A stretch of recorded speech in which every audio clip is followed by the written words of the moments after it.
Suffering, vaccine and the suffering. You see our logic. People are unemployed. That is why they are suffering. Right? Obviously, people are unemployed. That's why they are suffering. So tell me, how many employed people are happy? We only find the immediate cause. We do not go to the second, third cause. We don't want to find. We say poor people are suffering. How many rich people are happy? Tell me. How many rich people are free from fears and insecurity? Yes. But they are better off than poor people. Yeah, they are suffering in a much better way. They are ready to commit suicide. Do you see that? Yes, and we see the immediate cause. We always say whose IQ is very high. Do you know how many youth with a higher IQ commit suicide? And tell me, we always want to find the immediate cause. You see, yeah, but there is no relationship between yes, tell me. richness and mental illness. There is Yes, a relationship between yes. poverty and mental illness. So then why I am thinking if I become rich, I will be happy. There comes the relationship. It helps. So it helps me to live in fear, live in insecurity. I have more money. I want more security. Do you use your credit card online? And tell me. Hardly. Very rarely. Here comes the feeling of fear and insecurity. This is what I'm talking about. Even illiterate people, we say, oh, these guys are illiterate. How many intelligent people are happy and they do not suffer? They have more fears. They just see the fact. It is the truth of life. It is the truth of life. Yes, mead has come. So you see, think of it. We have to think when we treat the path of yoga or Eastern wisdom, we need to think. We should not accept the social norms as it is. What I said, people are unemployed. Oh, that's why they are suffering. But how many employed people are not suffering? How many employed people are really happy, free from fears? Think of it. Go deeper. Poor people, they cannot meet their livelihood, no doubt about it. That is why they are suffering. But how many rich people are happy? They have their own insecurities. They have their own fears. We say, oh, your IQ is, what we say? Your IQ is 140. Yes, 160. And people with a higher IQ, even in the Harvard and big universities, they commit suicide. My master ran away from his house at the age of 11. He did not know how to write and how to do his signature. We have to think of it, why we have to think. Now see that, why we have to think. So that my intellect should not create a wrong notion to be happy.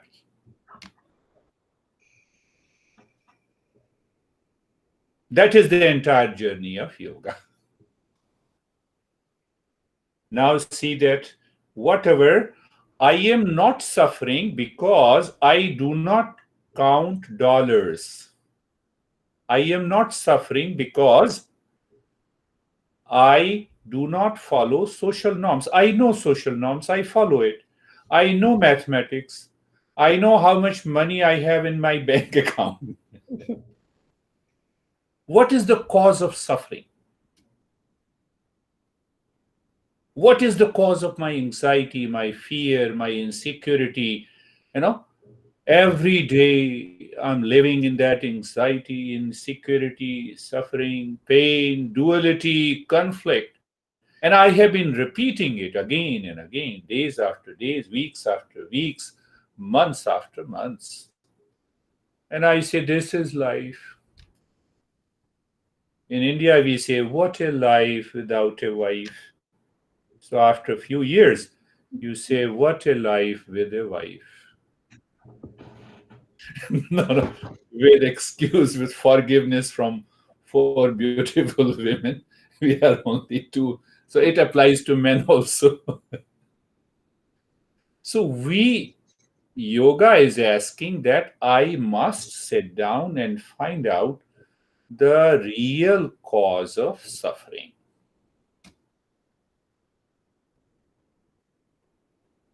If I'm not right, you can interrupt me in between.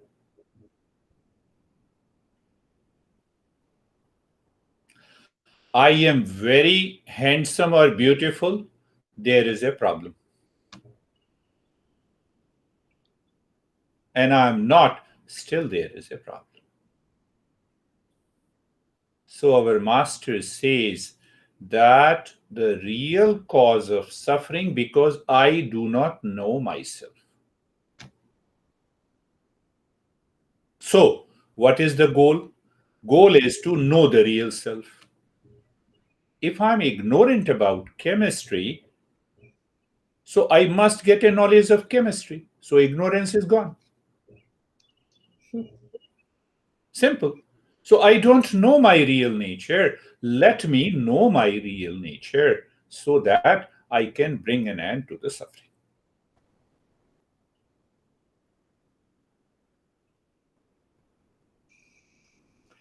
If my inherent nature is full of fears, there is no end to the suffering. Don't do anything.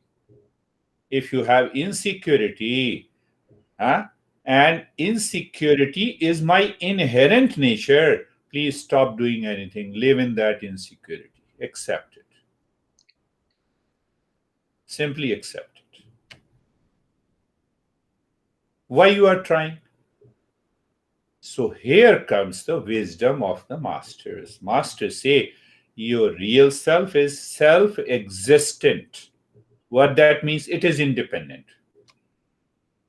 What do you mean by independent? It is unchanging reality. What is that means? What is unchanging reality? It is not influenced or dictated by the changes in the body, in the mind, in my ego, in outer society, the money I have or I don't have the money. I am employed or unemployed. You see how beautiful the wisdom is. So now, when I understand that this real self is beyond, transcends the body mind complex, and I do not know the real self, I must know the real self. That is the journey of yoga and meditation. That is the real journey. Popular journey is doing headstand pose. So if you are mentally fit, you do the headstand pose, there comes some problem in the brain. And if you have some problem, you do the headstand pose. So problem of the brain goes away. But what our masters have been teaching, the real goal of yoga is to find your true nature that we covered in the very first beginning of this journey. We said what we said, when you empty the mind of its content, what happens? The knowledge of the real self reveals. Where? It reveals within you in the mind. So when the knowledge of the real self reveals, then what happens? You discover the permanent state of happiness, calmness, peace, love, truth, wisdom. So now you are an epitome of love. Will you expect love from others? The very expectation of love from others causes you the misery. Oh, you don't love the way, I was thinking. See that. You don't smile, when I came, so there is something fishy going on in your head because I'm expecting love from you. I believe you might have done these things at a point of time in your life.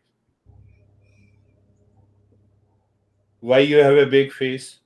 Whenever I come to home, you have a big face. I know it might have been at point of time, maybe having a different expression. Do you see that? You change the entire perspective of your life. Now I'm an epitome of love. Let me express my love to you. Let me express peace. Let me express happiness.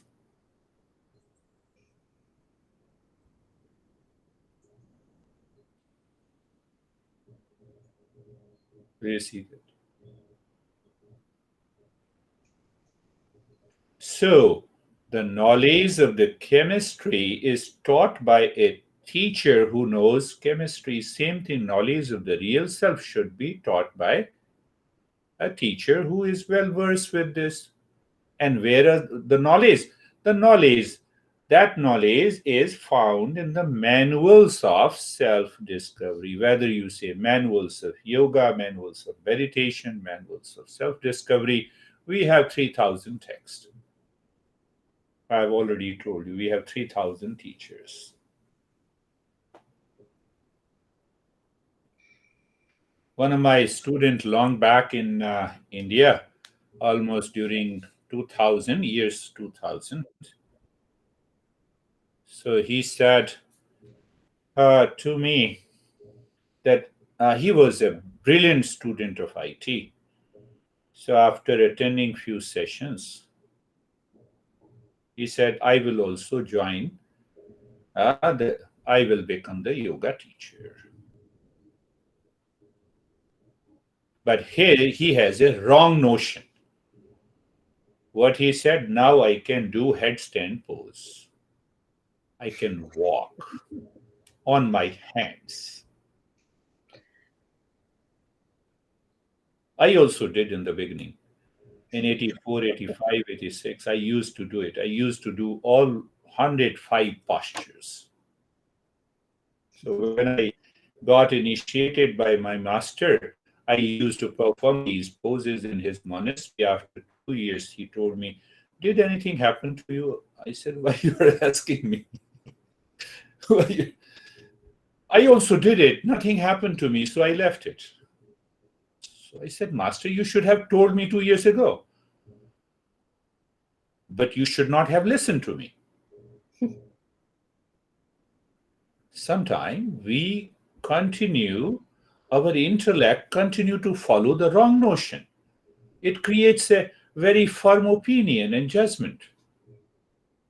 You don't want to move. In 87, I left it. I was restricted to 5, 6 postures to keep this body fit.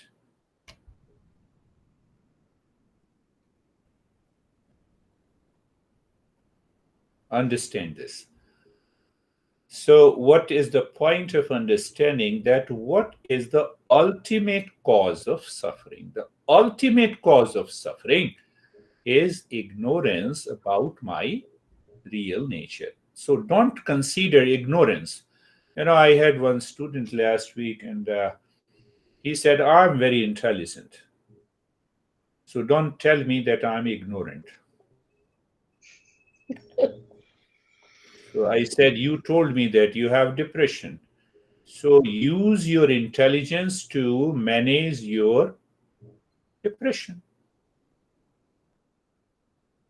Second part, ignorance means the intellect has some error in perception. What is that error? So every time, every week, Charlie joins my session and she always introduces, I'm Charlie. First week, second week, third. But I know you are Charlie. You need not to say anything. Do you see that? You need not to say.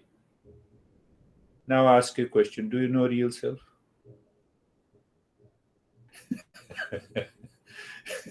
If not, then we have to continue the journey. I have understood that there is a real self. But when I know that there is a real self, that knowledge is my experience. Are you understanding? That knowledge is my experience.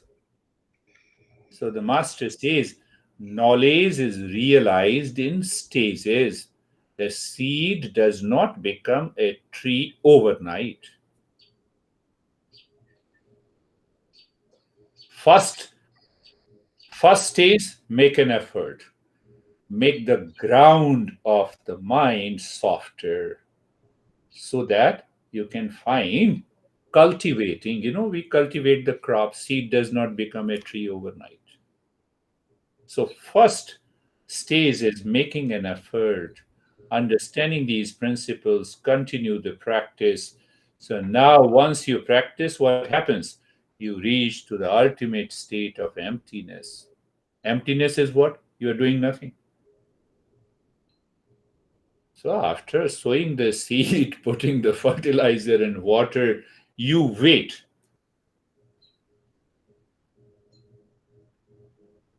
You wait, and then you see the sapling comes out of the ground. And that sapling is of the peace and happiness. So remember, if you see that, oh, I know you told me the real self is this.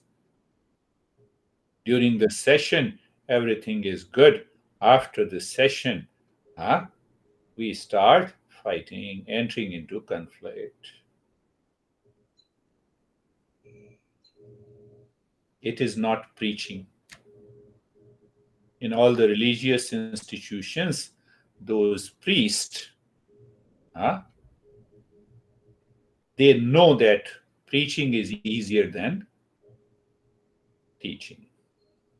But yoga says you have to be there. Are you there or not? Do you know the real self or not? That is why we are making a journey. So, what we covered in the 5 or 6 sutras or principles, we understood that real self is beyond and behind the mind. Second sutra, we understood that this existence is the source of all the knowledge. So, again, find the ultimate cause. I'm passing on this knowledge to you as a teacher. Who is my teacher? Then whose teacher? Who is the ultimate teacher? The ultimate teacher is the real self seated at even at this time in your heart behind the mind. That is the ultimate teacher. So why you have external teacher? Because real self, your real self is representing, as long as you do not know, the outer teacher is representing your real self. That is how we understand the tradition and the wisdom. Are you getting it? Are you getting it? So now see that as you cannot hurt, the right hand cannot hurt the left hand, your real self is being represented by the external teacher. Teacher of different kinds, who teaches you headstand pose, who teaches you a lot of breathing practices without understanding. No. So that relationship has to be there. If that relationship is not built, goal is real self. Relationship because I want to know my real self.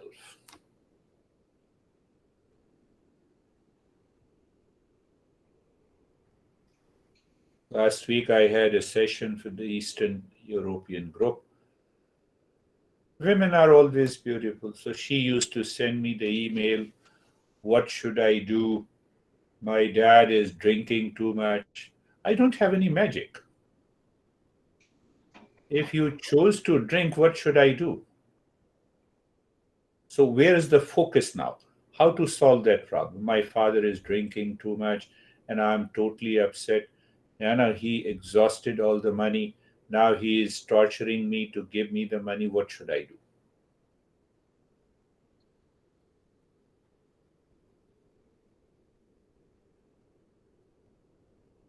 I said, find out the ultimate cause of your suffering. And the ultimate cause of this suffering because I'm attached to my father. Do you see that? First, he is my father. Second, I am attached to my father. So I built a wrong notion. There is an error in the knowledge. Should I follow? You see that if the neighbor drink, who cares? If my father drinks, I have to care. I am attached. So I said, can you remove the attachment with your father first? Or find out why you are attached?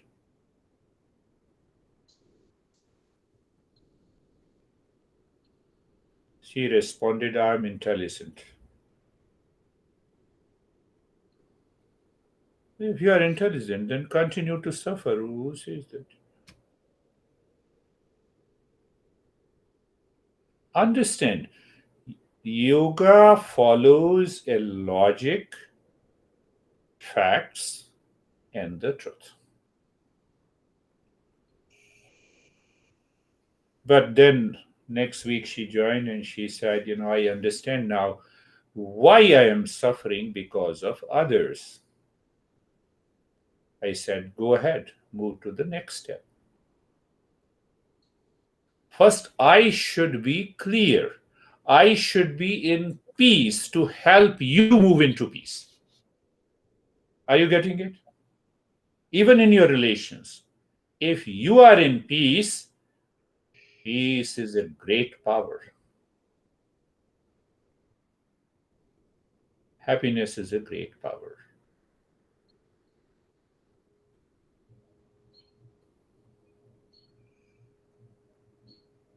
So, that master says, Patanjali says, that real self is the source of all the knowledge, and that real self is designated as Om. That is what we covered. Om, don't take Om as a religious symbol or anything else.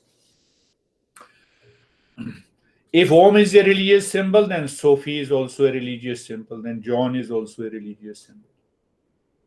Charlie is also a religious symbol. That is how the master is explaining Om. But why they created Om, that is a different topic altogether. I used to go to Quakers. Quakers are uh, very much dominant in New Jersey and Philadelphia, Pennsylvania. So professor used to call me and I used to attend a late night meeting. So the professor asked me a good question. Why shouldn't I say Amen instead of Om? Very relevant question. So I said that these 3,000 masters have worked on a symbol that is revealed in their meditation for thousands of years. Then they discovered if you are saying Om, it changes. the entire energy vibrations in the body. Now tell me, have you done that kind of research with word Amen? I just gave a logical answer. No, we have not done it. So don't mix the two. He agreed, and then we started. We did a lot of meditation with him. So we have, you see, the Om, O, U, Ma. I give you only one idea. There are 5 or 6 texts devoted to what exactly is the Om. And the beauty is this. You have found the real self, throw the Om into garbage. Finished. Our masters declare this. You have found it. You know the real self. You don't need Om. Because you have found it, Amen also will work. So we have respect for all the traditions also. That is the key. I have found it. So when I go to the church, I see my master with that cross. Oh, very good, my master. You are here in this with this image. You have that clarity. You don't say good or bad. That is the beauty of this journey. So, second part is that practicing this meditation that we have done, we will do only one more session today of Om meditation. Then we will go that what are the obstacles on the path, and you'll be surprised the depth of Eastern psychology. That those obstacles lives in the mind due to the error in my understanding, due to the ignorance. And once we remove those obstacles, we can get rid of all the obstacles and we will succeed in meditation. So, this practice of home meditation removes all the obstacles on the path and awakens us to the true nature. You see the sequence of this master who wrote only 195 formulas that can be written on hardly A4 size piece of paper, front and the back. 195 formulas. Formulas, H2O. You can write a book contains 500 pages on H2O. H2O is water. Start with the elements. How many elements are there? Hydrogen is one element, properties of hydrogen. Bonding, covalent bonding, electrovalent bonding. Like this. The sutras are there. So you see the last in this series, 5 or 6 sutras. The last sutra says Om meditation removes all the obstacles on the path and awakens to the true nature. So, what are the obstacles we face in meditation? That we will cover the next in two sutras. And once we cover those 2 sutras, what are the 9 obstacles and the 4 symptoms that we experience in our day-to-day life because of ignorance of the real self.